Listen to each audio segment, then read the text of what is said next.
Olá, internautas da TV 247, estamos aqui mais um Boa Noite 247, em plena segunda-feira aqui em São Paulo, muito frio para mim, é 3 vezes mais frio, porque eu sou muito friorenta, não gosto muito de frio, prefiro calor, queria morar lá no Nordeste hoje. Paulo Moreira Leite, Alex Sonic, tudo bem com vocês? Olá, como estão? Tudo bem? Tudo caminhando por aqui. Nós vamos começar aqui a nossa pauta aqui de debates, de avaliações aqui com uma entrevista que o ministro do Supremo Tribunal Federal, Gilmar Mendes, deu ao jornal O Globo agora à noite, tratando sobre as declarações da Procuradora-Geral da República, Raquel Dodge, no seu parecer sobre o inquérito aberto lá pelo Supremo para investigar, apurar os ataques feitos à Corte. Na entrevista, o Gilmar Mendes rebate a declaração dela que diz que o inquérito transforma, cria um tribunal de exceção dentro da Corte. Ele rebate essa declaração e ainda cobra da ministra, da procuradora, uma conduta mais enérgica quanto à Vaza Jato. Ele diz que as apurações, apesar do tamanho das declarações, das revelações trazidas aí pela Vaza Jato, o Conselho ainda, o Conselho Nacional do Ministério Público não tomou as medidas cabíveis para tal escândalo, para o tamanho do escândalo. É uma declaração importante porque reajusta ali essa situação. Hoje, numa entrevista aqui com a gente no programa Estado de Direito, o professor Pedro Serrano tratou sobre isso e falou exatamente, abordou essa questão da inoperância do Conselho, diante dos fatos revelados. Se investiga quem fez supostamente o hackeamento, mas até agora não há um passo sobre a questão das conversas reveladas e condutas aí praticadas pelos procuradores da Lava Jato em Curitiba, pelo próprio ministro Sérgio Moro, quando era juiz, e outras questões aí que envolvem isso. É um passo importante, Alex, Paulo? Bom, está havendo, claro, uma guerra aberta entre a PGR e o STF. Essa declaração da Raquel Dodge foi totalmente desproporcional. Ela chamou o STF de tribunal de exceção por ter aberto aquele inquérito a respeito de fake news, a respeito de ataques aos ministros da Corte. Um exagero total chamar de tribunal de exceção. E o Gilmar Mendes deu uma resposta à altura, porque caberia mesmo a Raquel Dodge enquadrar os procuradores que exorbitaram, que abusaram do seu poder. Afinal, quem nomeou o coordenador da Lava Jato foi Rodrigo Janot, antecessor da Raquel Dodge. Caberia a Raquel Dodge trocá-lo, se ela visse alguma coisa estranha no comportamento, mas ela estar de acordo com esse comportamento do Deltan Dallagnol é totalmente inacreditável, É inacreditável. Isso só pode ser explicado devido à eminente troca da chefia da PGR e a sua intenção de continuar na PGR. E, para isso, ela não pode melindrar o governo. E mexer com o Deltan, mexer com a Lava Jato, é mexer com o cerne do governo Bolsonaro. E é isso que ela está tentando evitar, em vez de seguir o que determina a lei.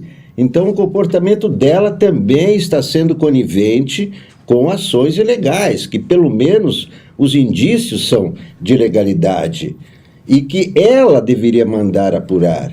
Em vez disso, ela prefere varrer para debaixo do tapete. Agora, cabe tanto a PGR, caberia a Raquel Dodge, como cabe também ao próprio STF dar um basta na Lava Jato, com a votação que deverá acontecer esse mês a respeito da suspeição de Moro no julgamento do Lula. Então, cabe tanto a PGR como cabe ao STF passar a limpo, passar a Lava Jato da Lava Jato, passar a limpo a Lava Jato, porque a essa altura já a Lava Jato demonstrou ter avançado em caminhos totalmente inconcebíveis dentro do Estado de Direito, do Estado Democrático de Direito. Paulo? Olha, eu acho que não dá para a PGR, Raquel Dodge, né, fingir que nada aconteceu depois que o Intercept começou, há 2 meses, a publicar diálogos cuja veracidade ninguém mais questiona hoje em dia, né, basicamente entre Sérgio Moro, então o juiz responsável pela Lava Jato, né, e Deltan Dallagnol, chefe da força-tarefa da Lava Jato. É responsabilidade da Raquel Dodge apontar uma investigação sobre Deltan Dallagnol. Não há dúvida. Quer dizer, se for para provar que esses diálogos foram forjados, o que ninguém mais acredita, se for para dizer que eles foram invenção, né, não importa. Não é possível permitir que o país conviva com uma denúncia dessa gravidade, que não se resume a um episódio, são vários episódios, são vários crimes, são várias questões colocadas, e a PGR não dá resposta alguma. É responsabilidade dela. Ela é a responsável pelo Ministério Público. Ela é responsável para cobrar uma investigação no Conselho Nacional do Ministério Público, e também ela é responsável para saber decidir o que faz com o Dallagnol. Então, Dallagnol, volte meu troco, Dallagnol. Então, assim, não há mais do que... Não há nenhuma outra atitude. Ela tentar ir para cima do Supremo é uma irresponsabilidade absoluta. É tudo aquilo que o país não precisa mais. Não precisamos mais de quem queira tergiversar, de quem queira mudar de assunto, de quem queira prosseguir uma esgrima inútil. Não. Existem hoje provas muito graves contra Deltan Dallagnol. Tem que ser apuradas, tem que ser... se for para dizer que é tudo falso, que se diga, mas que se diga.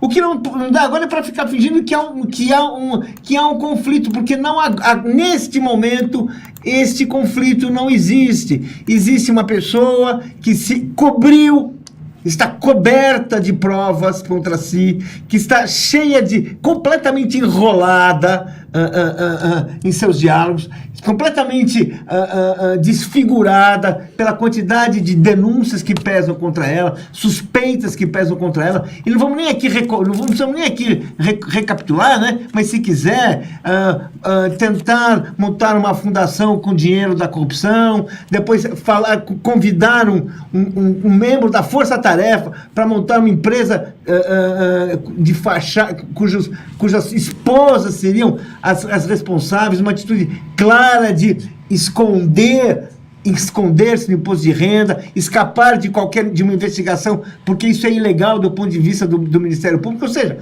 é uma coisa de uma gravidade sem fim. E não adianta a Raquel Dodge, querendo apaziguar, querendo, assim, esperando uma indicação, num processo em que, olha, hoje os leitores de Leandro Collor, da Folha de São Paulo, puderam ter um mapa muito preciso dessa estratégia da Raquel Dodge, que ainda não perdeu as esperanças de se tornar a PGR, embora as cotações, né, de Brasília indicam outro nome. Vamos dizer assim, é uma situação melancólica. Assim, aquilo que faz parte do discurso, né? Vamos recuperar as instituições, não vamos permitir assim a desmoralização da justiça. Não, aqui é isso que nós estamos vendo, é a oportunidade, é a busca, é a fome infinita por cargos, por prestígios, por poder, e aí é um vale tudo. Não dá, não tem mais que fazer isso não, assim, tem que investigar. A questão estão ali os indícios, eles estão ali, estão em todos os jornais, estão em todo lugar, estão inclusive, né, pelo que dizem, inclusive na Polícia Federal, que apreendeu os hackers e não sei o quê. Bem, e tem que apurar e tem que dar uma satisfação ao país. É isso, tem que resolver esse problema, tem que encarar uma surpresa absurda, que não é surpresa para mim, mas é surpresa para muita gente, que são esses diálogos. E tem que dar uma resposta, e cabe à PGR dar essa resposta. Essa questão da resposta da PGR também fica demonstrado aí ao longo desses últimos dias que boa parte aí dos ministros do Supremo não aceitam essa versão de crime para suplantar aí o que havia por trás da Lava Jato. No final de semana, não foi ontem ou foi hoje de manhã, não estou bem aérea aqui, houve uma matéria da Folha de São Paulo tratando sobre uma questão de uma palestra dada pelo, então, juiz Sérgio Moro, que ele não declarou ali aquela palestra. E depois ele veio a público dizendo que foi um lapso, né? Essa é mais uma demonstração de que o conteúdo da Vaza Jato é verídico e aí fica muito mais evidente que o discurso de crime para encobrir aí as questões era meramente uma tentativa de fugir das acusações, não é isso, Alex? O único ministro que tem se pronunciado de forma menosprezando tudo isso é o Luiz Roberto Barroso, não é? Que disse numa conferência que se trata de uma fofocaiada. Isso é uma declaração totalmente irresponsável. Uma fofocaiada, aqueles indícios de crimes gravíssimos contra o Estado de Direito, contra a justiça, contra o conceito do que é um juiz, contra o conceito do que é um procurador, separação entre público e privado. Eu fiquei espantado com essa declaração do ministro Luiz Roberto Barroso de que se trata de fofocaiada. Ele está tratando isso como fofoca. É inadmissível. Eu não sei como é que uma pessoa com a responsabilidade dele, com o conhecimento jurídico dele, e nem precisa ter conhecimento jurídico para verificar o que aconteceu, o que acontecia nos bastidores da Lava Jato, né? Não precisa ter nem conhecimento jurídico, basta ler aqui as evidências do vale tudo que estava acontecendo ali e de todas as chincanas para condenar Lula, para não deixar Lula sair da cadeia, para pressionar, quer dizer, nada disso é admissível dentro do Estado de Direito, nada disso. E o doutor Luiz Roberto Barroso, esse ministro, mas é o único. Eu não tenho visto mais ninguém colocando em dúvida ou achando que aquilo não tem importância. Só vi o Luiz Roberto Barroso, não é? Agora, com quem o Bolsonaro está tentando criar um caso também é com o Celso de Mello, né? O Celso de Mello criticou o presidente na abertura da última sessão do STF e hoje já levou uma entortada do Bolsonaro de volta, né? E as milícias digitais deverão agir, deverão voltar a agir, dessa vez com o Celso de Mello. Bem, o Celso de Mello é um alvo óbvio das milícias, porque na primeira se e quando a segunda turma do Supremo for examinar a denúncia de suspeição contra o Sérgio Moro, caberá ao Celso de Mello dar um voto decisivo. Então é evidente que essa postura das milícias, do Jair Bolsonaro, tudo, de agredir o Celso de Mello, tem uma tentativa óbvia de intimidar, de assustar o ministro. Isso é óbvio. Então, assim, não há nenhum outro motivo. Não há nada assim, não há nenhuma razão nobre. Claro que não haveria nunca uma razão nobre um presidente da República se dirigir em termos grosseiros e tal contra o ministro Supremo. Mas aqui não há nenhuma. Aqui o que há é o seguinte, é o risco, porque até agora o Celso de Mello falou que ele está pensando no caso, né? Ele está pensando, e ele é um ministro que, bem, ele tem estatura para dar um voto de acordo com sua consciência. Tem estatura para dar um voto de acordo com aquilo que está nos autos, de acordo com aquilo que se sabe sobre o caso. É evidente que, se ele fizer isso, esse será um voto desfavorável à Lava Jato, desfavorável ao Sérgio Moro, condenando a postura do Sérgio Moro no julgamento, que é corroborada, assim, de maneira escancarada, pelos diálogos. Mesmo sem usar os diálogos, porque eles são posteriores à denúncia, não estão nos autos, né? Ele certamente não precisa ignorar, não é um juiz avestruz, né? Aí, então, quer dizer, então tem essa questão, e é por isso que está sendo metralhado, alvejado, e na medida que essa coisa se aproximar e que o risco, do ponto de vista do Bolsonaro, do ponto de vista do Sérgio Moro, de uma sentença desfavorável por parte do Celso Mello, não vamos nos enganar. Vamos ter mais agressividade ainda, mais virulência ainda. Aquela frase, lembra aquela frase do filho do Bolsonaro? A gente fecha o jipe, o Supremo com um cabo e um soldado? Vai voltar. Vamos dizer assim, por quê? Porque ninguém está falando aqui de direito, de justiça, de corrupção. Estamos falando de poder. Poder. Uma sentença correta desse ponto de vista desmonta não a república, não a democracia, não a justiça, mas desmonta um esquema de perseguição política construído pela Lava Jato. E é essa a questão, e é por isso que nesse momento há um esforço para assustar o Celso de Mello, há um esforço para criar atritos com ele, para colocá-lo sob suspeita, né? Forçá-lo a ter uma reação, né? E agora existe um problema, né? O Celso de Mello é um juiz que poucas pessoas podem assim dizer que não tem preparo, que não tem qualificação, que não teve coragem de dar votos que na sua época, no seu devido momento, foram votos importantes, até contrariando grandes interesses. Então, é por isso que estão fazendo, e por isso que se faz isso, e é essa a questão. O segundo ponto que eu acho importante é que é o seguinte: não dá mais para achar assim, é evidente que existe fofocas em qualquer ambiente onde você tem gente que pegou uma conversa. É claro que vai ser fofocaiada, sim. Vai ter isso, mas não é disso que se trata, nem é por isso que ela incomoda. O que incomoda é que os diálogos divulgados são diálogos que obedecem ao primeiro critério: absoluto interesse público. Não há uma derrapada, não há uma inconveniência, não há nada assim que você diga, putz, isso aqui, hein? Quem está interessado nisso? Não há nada. Não há nenhum momento em que isso apareça. Então, isso coloca, assim, é uma coisa, vamos usar uma palavra que as pessoas, que é até chato usar, mas eu não vejo outra. É uma coisa inteiramente republicana, sabe? Interessa, sim, ao eleitor, ao cidadão brasileiro, ao homem público, o que estava se falando e por que estava se falando.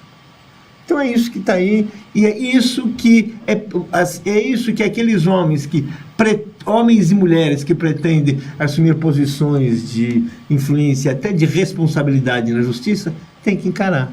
Não podem fugir, não podem querer fazer acertos por baixo do pano para conseguir alguma vantagem em troca de fechar os olhos para aquilo que é prioritário, que é importante e que pode ser uma oportunidade poucas vezes vistas no destino para se consertar uma operação que, iniciada com as melhores intenções, nós já vimos o que ela produziu.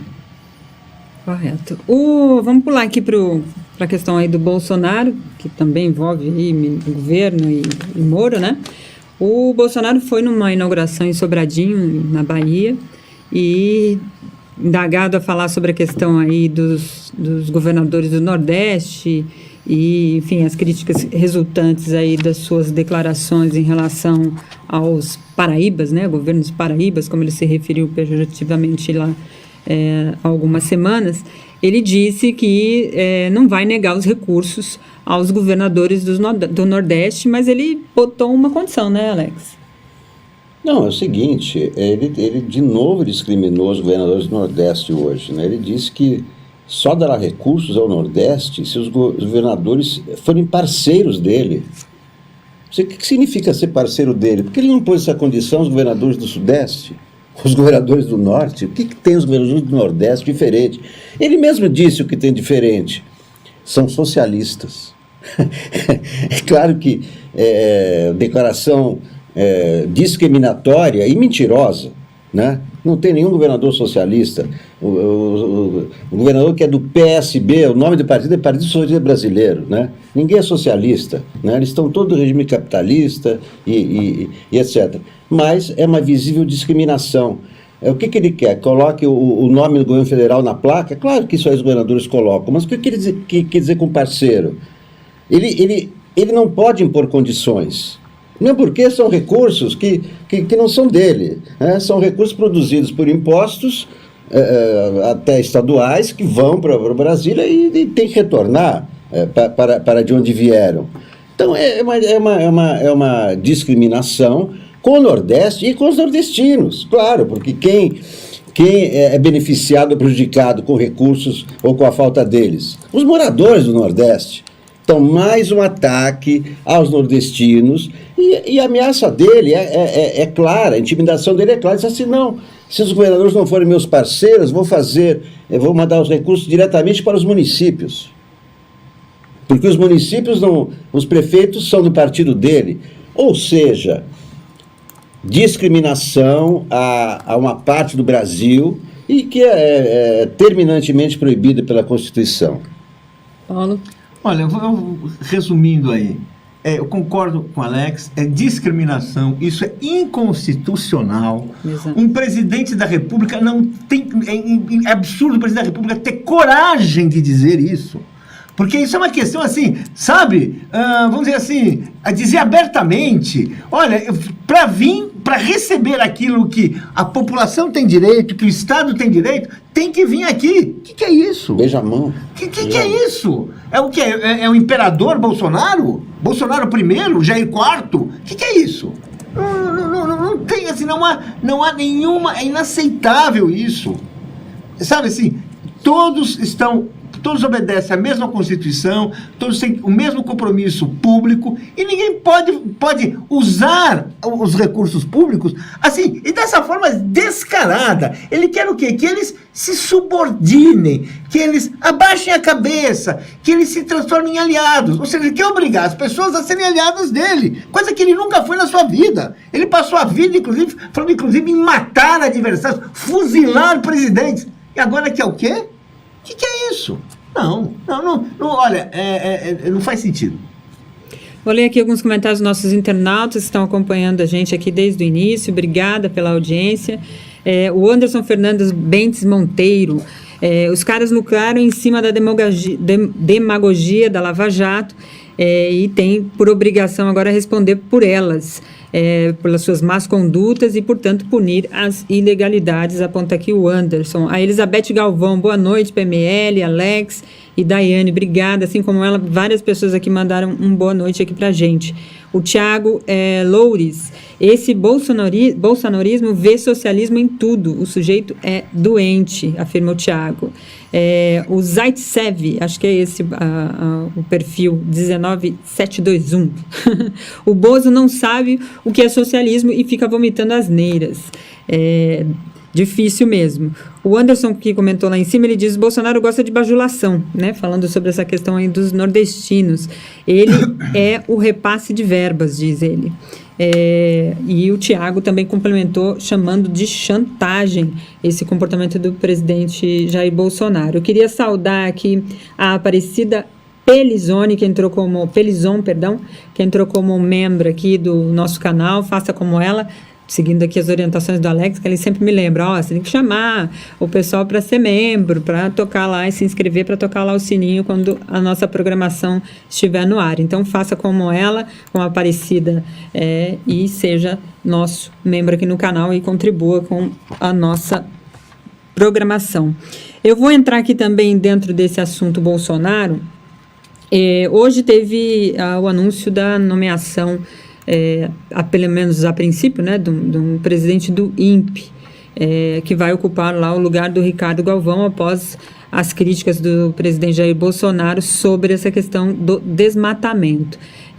O novo indicado é um militar do setor da aeronáutica, o nome dele é Darkton Policarpo Damião.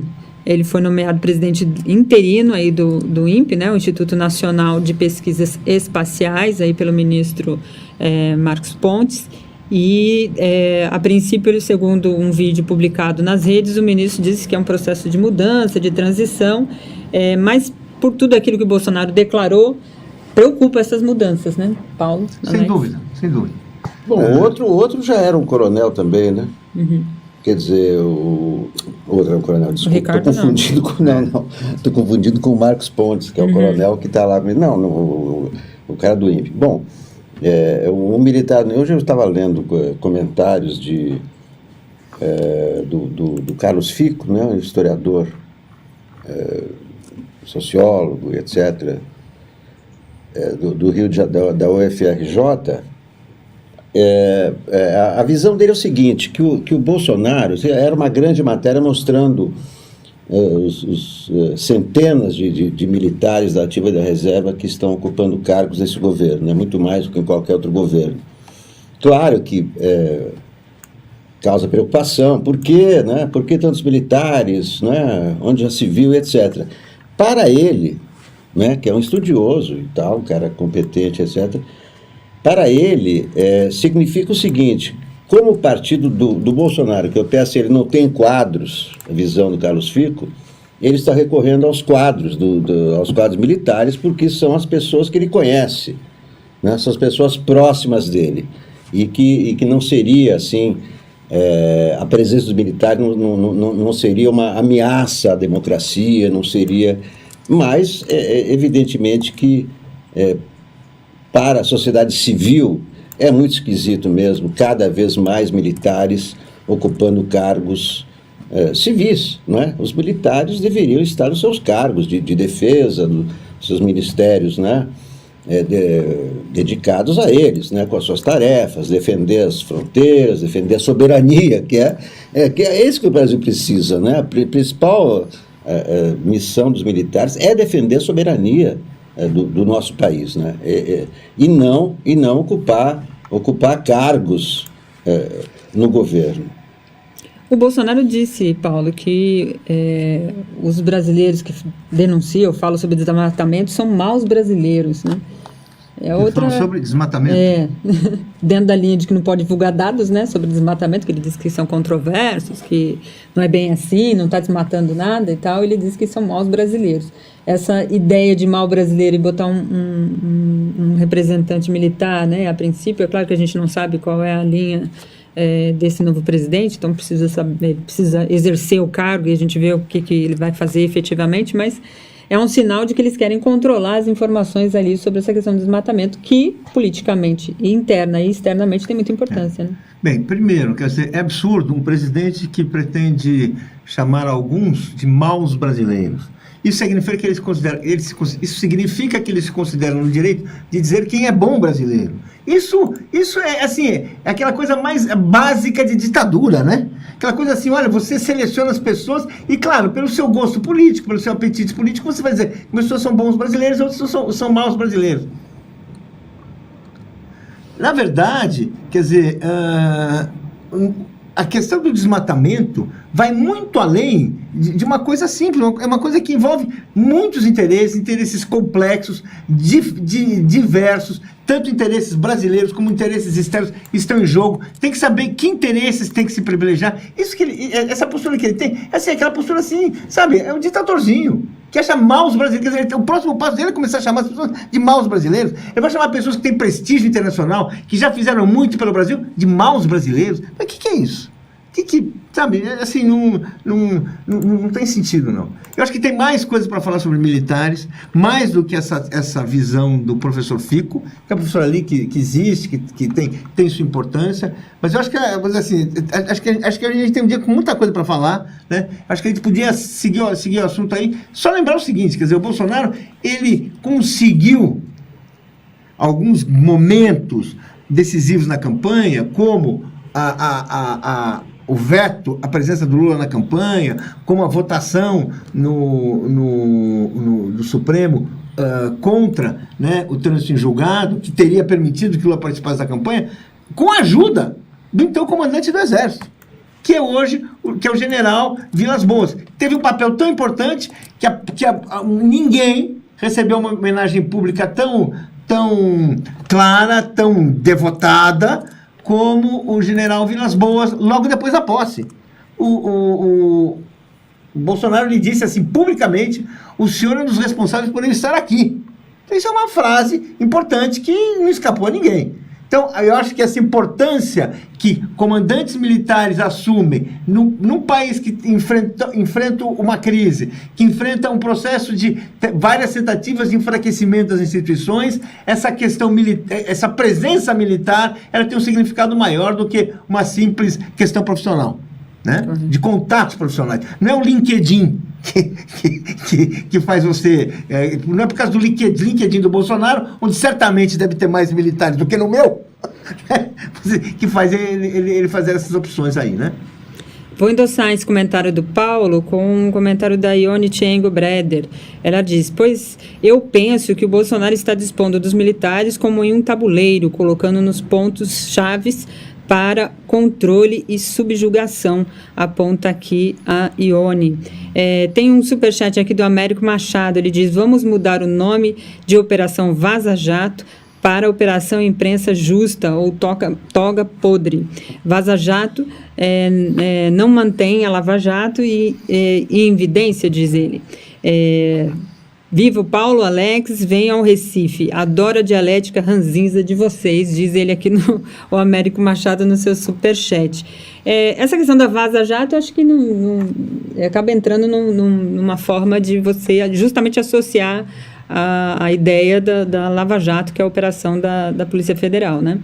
É uma coisa para se pensar, mas acho que também vale aí o nome, né? Já pegou. Quem deu o nome foi quem tinha o material. Então, né? Quem pariu o Matheus, quem embale. Esse nome foi dado pelo Glenn, quem somos nós para dar outro nome. Boa. O Henrique Mendonça mandou boa noite. Eu acho muito bom esse nome. Vaza Jato, eu acho que foi bem batizado. Interessante também. O Henrique Mendonça mandou boa noite, lá de Frei Paulo. Obrigada pelo carinho. A AF, os bons são os que matam os outros brasileiros com agrotóxico na água e na comida. Diz aqui o AF, eu não sei se é ela ou ele. Obrigada pelo comentário. Dentro dessa ideia aí de Bolsonaro e as suas declarações horrendas, né? Ele deu uma entrevista hoje para Neda Nagli, falando novamente sobre a questão da indicação do filho, e ele já tinha no final de semana também falado sobre isso. Hoje ele voltou a falar, chamou de hipocrisia quem critica a indicação do filho, e no domingo teve uma reportagem aí do Globo tratando sobre um perfil dos membros, né, do gabinete da família do clã Bolsonaro. Segundo a conta feita lá pelo Globo, 102 pessoas de famílias próximas a ele, inclusive boa parte ali da família Queiroz, que está desaparecida, que é o caso do bolso esquema lá de rachadinha da Assembleia Legislativa, que envolve o filho do Jair Bolsonaro, o Flávio Bolsonaro, que hoje é senador. E ele diz que a hipocrisia é quem trata desse assunto, né? Ele também fez a indicação de um embaixador do ecoturismo, né, Alex? Que também o nome da pessoa não tem muito boa referência, né? Todo dia tem vários absurdos, né? Dentre os absurdos de hoje, o primeiro foi esse. Foi nomeado hoje como embaixador do ecoturismo um senhor chamado Richard Rasmussen, apesar desse nome é brasileiro, ele é um tipo Tarzan e tal, ele aparece na televisão mostrando cobra, enfim, é um homem das selvas, é um homem do meio ambiente. Na verdade, ele tem 10 infrações do IBAMA por maus tratos animais. Ele tinha um criadouro onde foram encontrados animais mortos, maltratados, sem assistência veterinária, sem alimentação. Esse criadouro foi fechado e esse senhor hoje pousou ao lado do Bolsonaro como novo embaixador do ecoturismo. Eu imagino o que esse senhor, como ele será recebido no exterior, né? Porque as pessoas já sabem o perfil dele, né? É um cara que maltrata os animais, está devendo R$260 mil em multas ao IBAMA e hoje recebeu uma condecoração, né, do governo Bolsonaro, essa nomeação como embaixador do ecoturismo, né? Vocês imaginem. Um outro absurdo foi, um detalhe, mas o deputado Marco Feliciano, que se apresentava como candidato a vice do Bolsonaro em 2022, apresentou uma conta de R$150 mil na Câmara por tratamento dentário. Eu nunca vi uma conta dessas. E foi aprovado, não é? Esse orçamento foi aprovado e a Câmara pagou R$150 mil pelos novos dentes do Marco Feliciano, e argumentou que a boca é a ferramenta dele. Então ele precisou gastar isso como tratamento dentário, que foi pago, evidentemente, por todos nós, pelos brasileiros. Qual foi o primeiro assunto que você falou, que eu já esqueci do Sobre primeiro? 102 funcionários familiares. Né? Olha, foi um levantamento do Globo, durante 3 meses, 7 repórteres, que descobriram que desde 1991, quer dizer, primeiro mandato do Bolsonaro, e seguindo por mandatos dos filhos e etc., há uma prática comum do clã Bolsonaro em contratar, não familiares deles também, mas famílias, pessoas em família. E por que essas pessoas em família? Porque essas pessoas, segundo esse levantamento, mais de 17% nem se apresentavam para trabalhar, simplesmente recebiam salários e declaravam outras profissões, babá, personal trainer, nutricionista, e etc, etc. Quer dizer, durante vários anos, durante 28 anos, some-se gabinetes do pai, dos 3 filhos. É uma prática que tem todo o indício de rachadinha. Por que são familiares? Porque aí se mantém o segredo para a família. Nesses familiares entra a ex-mulher do Bolsonaro, o ex-sogro, quer dizer, além de nepotismo, são famílias, como a família do Queiroz. Queiroz emplacou 6 membros da família. E por que essas pessoas topam trabalhar sem comparecer? Porque recebem um pouquinho e são altos salários. Esse é o detalhe. Pessoas contratadas por R$10 mil por mês, R$7 mil por mês, não é um salário qualquer. E, evidentemente, que elas entregavam uma parte do salário para o clã Bolsonaro e ficavam com a ínfima parte. Só que, como o Bolsonaro é protegido pela legislação, ele não pode ser, a essa altura, investigado por esses casos, né? E ele confirmou, né? Até acho que foi para a lei da larga mesmo que ele confirmou. Disse, não, eu contratei sim, e daí? Qual é o problema? É assim que ele reage. Eu contratei sim, e daí? Ele não pode ser investigado. Eu não quero nem falar muito, porque você já falou tudo, Alex. Mas ele não pode ser investigado agora. Os casos concretos podem. Essas contratações absolutamente fora do padrão... Não, já estão. Inclusive, vários deles já sigilo quebrado e tal. É isso que tem que ser feito. Rapidamente, sem demora, isso tem que ser feito. Sabe?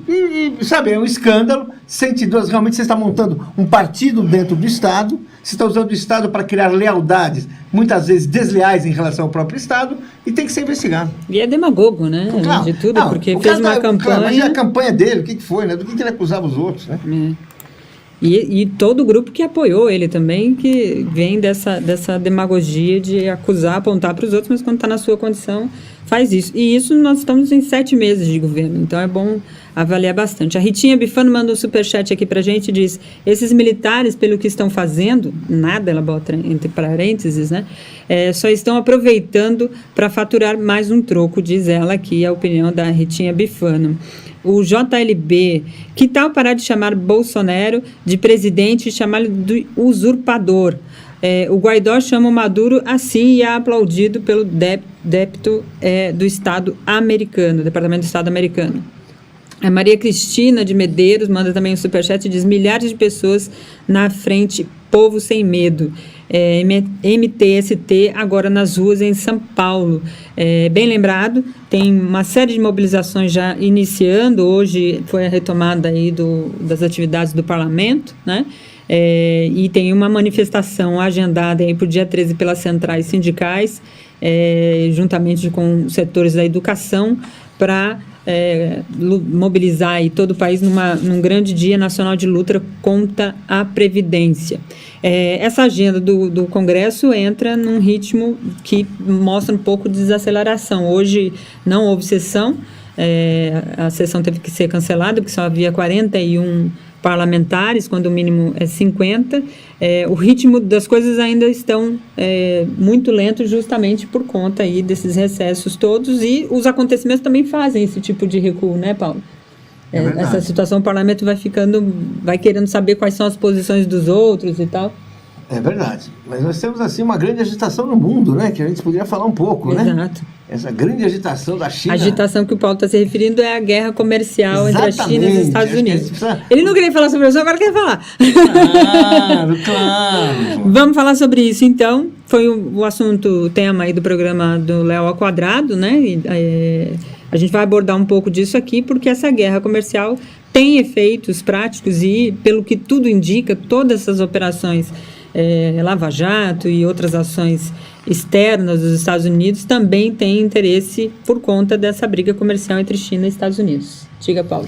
Olha, o que essa guerra nós estamos vendo o mundo está querendo entender o que se passa, já entendeu, mas quer saber o que vai acontecer, mas nós podemos ter uma certeza. A nossa diplomacia vai se encarregar a nossa diplomacia, esse alinhamento automático com os Estados Unidos, vai nos conduzir para o pior lugar que uma disputa desse tipo pode ocorrer. Alinhar-se nesse momento com uma das potências que estão brigando, potências muito mais poderosas do que nós, potências que têm assim, a capacidade de alterar toda a disputa do mercado mundial. É uma tática, é uma estratégia suicida. É justamente isso que o governo Bolsonaro está fazendo com esse seu alinhamento pró-americano absoluto, que ele quer consolidar com a nomeação do embaixador, seu filho, na embaixada em Washington, que é para ter assim, aquele alinhamento absoluto. Aquele elemento de quem está de um lado, quando dois estão brigando, e você não tem a menor condição de você querer alterar esse jogo, mas você sim, fazer uma política de quem ora faz para um lado, ora faz para o outro, ora você...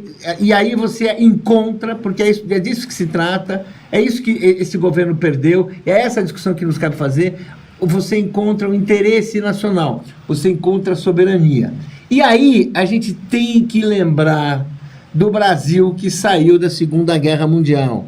A Segunda Guerra Mundial foi um conflito absurdo, um conflito em que a Alemanha tentava a hegemonia mundial, por uma expansão criminosa, uma expansão que não respeitava liberdades, nem fronteiras, nem direitos dos povos, não é? E quando essa guerra terminou, você tinha países que estavam bem colocados, bem posicionados, que haviam conseguido desse conflito extrair benefícios, e um desses países era o Brasil. O Brasil saiu da Segunda Guerra melhor do que entrou. Por quê? Porque na Segunda Guerra o governo Getúlio Vargas foi capaz de, mantendo uma posição equidistante, jamais aderindo automaticamente a um lado nem a outro, ele conseguiu estabelecer, obter, ora, um comércio favorável com a Alemanha, quando a Alemanha estava bloqueada e o Brasil precisava de divisas. Isso ele fez. Mais tarde, ele teve uma aproximação com os Estados Unidos que nos permitiu a construção da usina de Volta Redonda, que abriu lugar para o Brasil enviar uma tropa para a Segunda Guerra. E quando a ONU foi fundada, o prestígio do Brasil era tal que nós fomos sondados e o Brasil era colocado com uma possibilidade de ter um assento permanente no Conselho de Segurança da ONU, o que seria uma mudança no nosso status mundial. Isso não ocorreu, tem várias coisas para se saber por que isso não aconteceu, mas enfim, é essa coisa. E qual que foi qual que é a essência disso aqui? É uma política externa independente, uma política externa de quem, acima de tudo, procura aonde está o interesse nacional e não quem quer agradar aquele que parece ser o mais forte num determinado momento. Até dá para entender a guerra entre Estados Unidos, a guerra comercial, né? Ainda não é uma guerra entre Estados Unidos e China. Os Estados Unidos é a primeira potência e a China está querendo chegar lá. É a segunda chegando à primeira. Então, qual é a atitude dos Estados Unidos? evitar que a China ocupe esse lugar. Por isso que essa guerra é centrada principalmente no campo da tecnologia, né? A primeira empresa agredida por Trump foi a Huawei, né? Que tem a tecnologia do 5G que vai revolucionar a internet. Já está revolucionando, né, na China. É claro que preocupa o mundo todo, por quê? Porque Trump taxou os produtos chineses. Hoje a China desvalorizou a moeda para tornar seus produtos mais baratos. O mundo está apavorado, as bolsas caíram. Por quê? Porque isso pode indicar uma retração mundial no comércio. Se os dois países se agridem, os dois diminuem as suas compras. E isso atinge o mundo todo, né?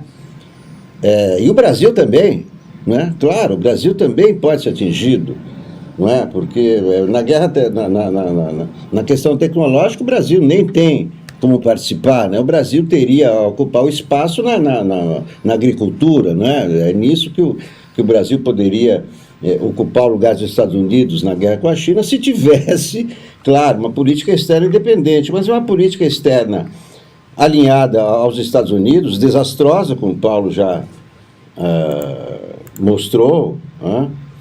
É desastrosa e é uma política que está esperando a decisão do Trump para tomar a sua, né? Isso é uma coisa vergonhosa, absurda, ameaçadora, não é? Porque a China, inclusive, pode retaliar o Brasil, né?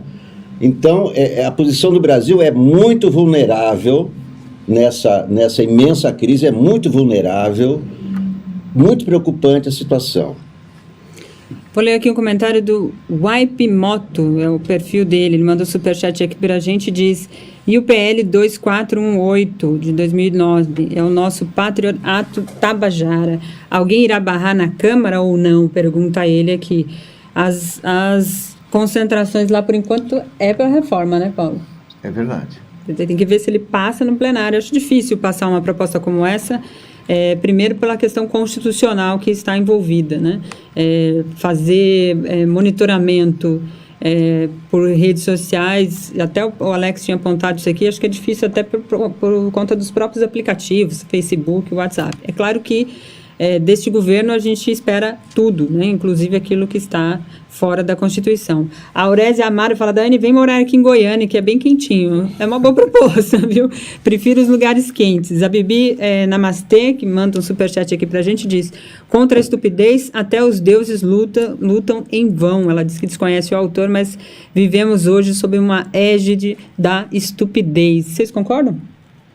Olha, eu não gosto muito dessa palavra estupidez, porque ela sugere alguém que está fazendo besteira, alguém que é idiota, sugere que nós somos idiotas. Não, eu não gosto. Eu acho que a gente está diante de uma ofensiva reacionária, arquitetada e muito bem planejada a partir de Washington, de recolonização da América Latina, de fechamento da América Latina, onde o Brasil tem um papel central. Como instrumentos retóricos se fala muita bobagem, porque você não pode falar abertamente muita coisa, você não pode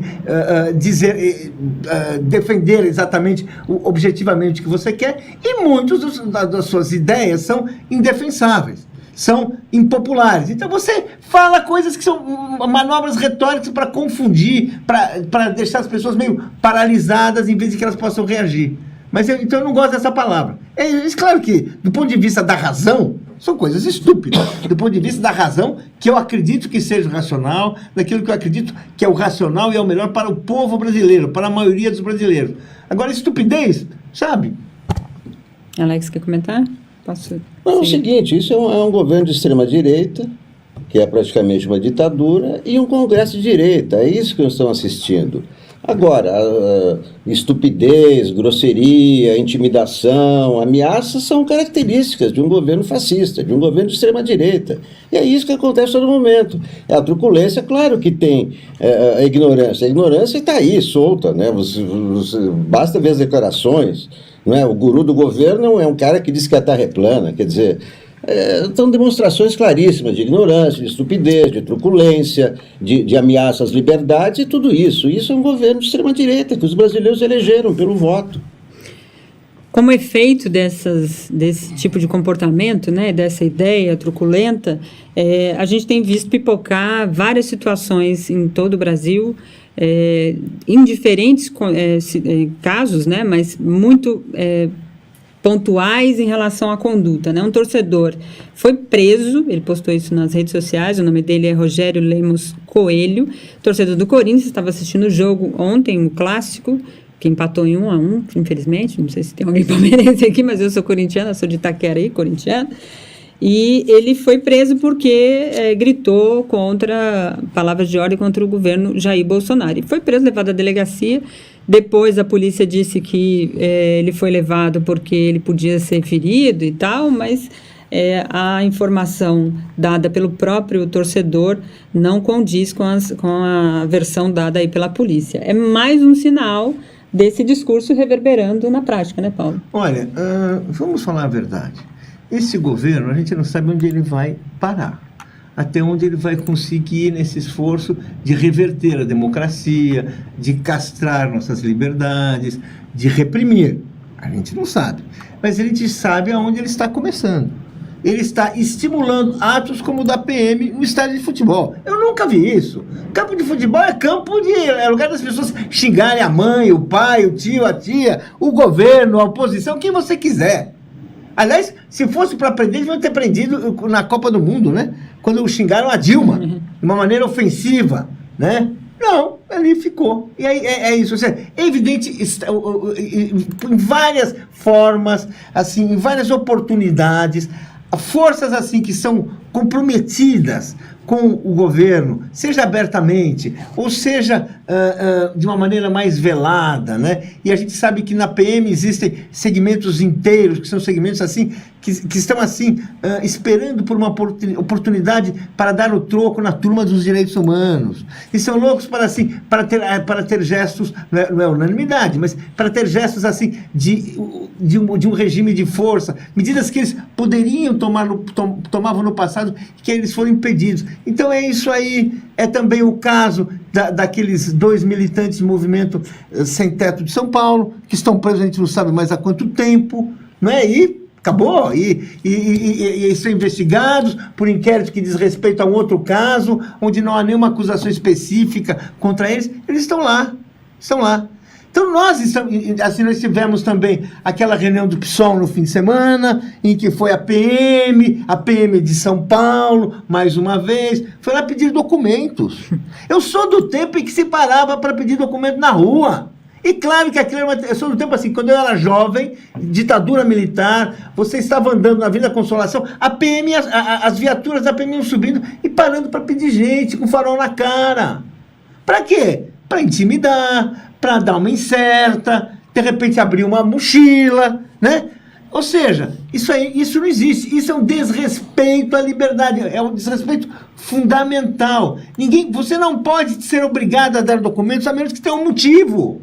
Você não pode ser tratado como suspeito. Ninguém pode abrir tua bolsa, ninguém pode te levar para a delegacia porque você está xingando. Nem mexer no seu celular. Pois é, não pode mexer no seu celular, exatamente. Ou seja, estamos criando aquele estado inicial, aquele estado de exceção inicial. Assim, te pegam na rua e depois de uma explicação absurda, você sabe que é tudo mentira. Queriam era te prender, queriam te intimidar. O caso dos 2 irmãos do movimento Sem Teto de São Paulo, é a mesma coisa. Essa reunião de mulheres do PSOL, por que a PM vai lá? O que a polícia militar foi fazer lá e pedir documentos? Claro que ela quer o quê? Opa, nós mandamos. Ela quer afirmar um poder que não é legítimo, um poder que ela não tem, mas ela quer reconstruir esse poder que ela já teve na ditadura. Alex? Não, evidentemente que está havendo esse clima de repressão entre as pessoas, né? Outro dia, numa academia, né? Uma moça que expôs a sua opinião sobre Bolsonaro, foi repreendida pelos outros e tal. Agora, esse caso do estádio, eu gostaria até de saber detalhes, porque, meu Deus, nós tivemos vários exemplos. O Bolsonaro foi xingado de todas as maneiras no estádio do Palmeiras e ninguém foi preso por causa disso. Isso foi uma...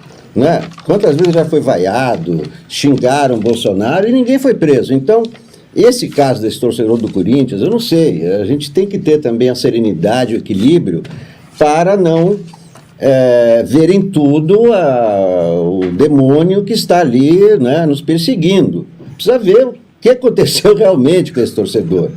No estado do Palmeiras, todo mundo xingou o Bolsonaro, ninguém foi preso, nunca soube de nada. Então, existe esse clima estimulado pelo Bolsonaro de agressividade, de ódio, sem dúvida, existe. Mas temos que ter o equilíbrio de averiguar casos para não transformar isso numa generalização, não é? Também de forma incorreta. Né? Você está duvidando da história do cara? Qual que é o... Eu queria saber detalhes, vou ler o post dele para comentar. Paulo, porque no estado do Palmeiras todo mundo xingou o Bolsonaro e ninguém foi preso. Então, eu estranho. Ele colocou na rede. Sim, exatamente isso. Eu só queria saber mais detalhes, só isso. Então, gente boa do meu Brasil, hoje entrei na Arena Corinthians expondo minha opinião contra o atual governo e olha o que aconteceu. Ele coloca a publicação do boletim de ocorrência que foi feito. Fui preso, humilhado e algemado, diz aqui o Rogério. Segundo o documento assinado pela delegada Mônia Olga Nerben, o vendedor foi levado à delegacia pelos policiais Jaciel Ferreira e Paulo Alexandre Pires de Souza, que informaram que estavam em patrulha quando visualizaram Rogério gritando palavras de ordem contra o atual presidente Jair Messias Bolsonaro. Então, esse é o que estava no boletim de ocorrência e foi o motivo que ele foi levado lá. Mas escuta, patrulha? Eles estavam no estádio em patrulha? Não estou entendendo. Eles fazem patrulha durante o jogo na saída e viram lá o rapaz na saída do estádio. Ficam muitos policiais até as entradas principais e pelo menos 4 ou 5 estações. Tem fotos da marca da algema nos pulsos do cara. Sabe? Do que nós... Sabe? Vamos dizer assim, vamos desconfiar. Somos jornalistas. Espera aí, estamos com um monte de indício. Por quê? Porque não é que há um plano que a polícia, a PM do Dória, né, se senta junto com o general Heleno para fazer um plano, não. As pessoas se sentem liberadas para fazer isso. As pessoas acham que sabem que não vão ser punidas, não vão ser julgadas. Então as pessoas ficam liberadas e elas vão ocupando espaço que antes era da cidadania e que agora não é mais. Correto. Vamos encaminhando aqui para os finalmente. Já são 21 horas. Vou ler aqui os últimos superchats que foram enviados aqui para a gente. Tem um aqui do Heitor Kamigashima. Espero que eu tenha pronunciado direitinho o seu nome, Heitor. A nomeação desse embaixador, entre aspas, é mais uma agressão contra o povo brasileiro. Quem é o mal brasileiro, né? Pergunta ele, né? Fazendo uma ironia aqui a declaração dele, do Bolsonaro. A Leila Hennert, ela manda o superchat e diz: de onde o Haddad acha que o Bolsonaro vai governar 8 anos? Quem o Haddad acha que é para pensar isso? O PT e o Lula livre é o Haddad que toma tenência na vida. Eu acho que houve uma confusão na interpretação aqui da declaração do Haddad. Se eu não estou enganada, não consegui achar aqui rapidamente, mas o Haddad disse que o Brasil não vai aguentar 8 anos de governo Bolsonaro, né? Ou seja, não vai aguentar uma reeleição dele. Ele não está entrando aqui nos prós e contras dessa questão do impedimento do mandato dele, né? A Bibi, que mandou um superchat aqui falando sobre a estupidez, ela reforçou aqui, a estupidez a que eu quis me referir não é a ignorância de conhecimento, mas a mesquinhez de alma. Nesse sentido, estamos sob a égide da estupidez. Esclarecido aqui o comentário da Bibi. Namastê. Obrigada pelos superchats, obrigada aqui pelos comentários do grupo, mais de 7 mil pessoas acompanhando a gente aqui, obrigada pela audiência, continue com a gente, daqui a pouco tem o Dia em 20 Minutos com o Aquiles e o Conde aí. Obrigada a todos, obrigada Alex, Paulo, até amanhã. Tomara que não esteja tão frio. Tchau, tchau. Amanhã.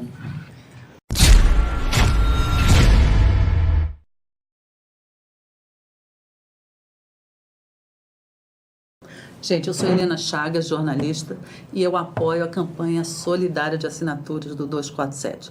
Eu acho que quanto mais veículos a gente tiver na internet, impresso, em televisão, quanto mais informação a gente tiver, quanto mais opinião a gente tiver, melhor nós vamos tomar nossas decisões de cidadania. Apoio.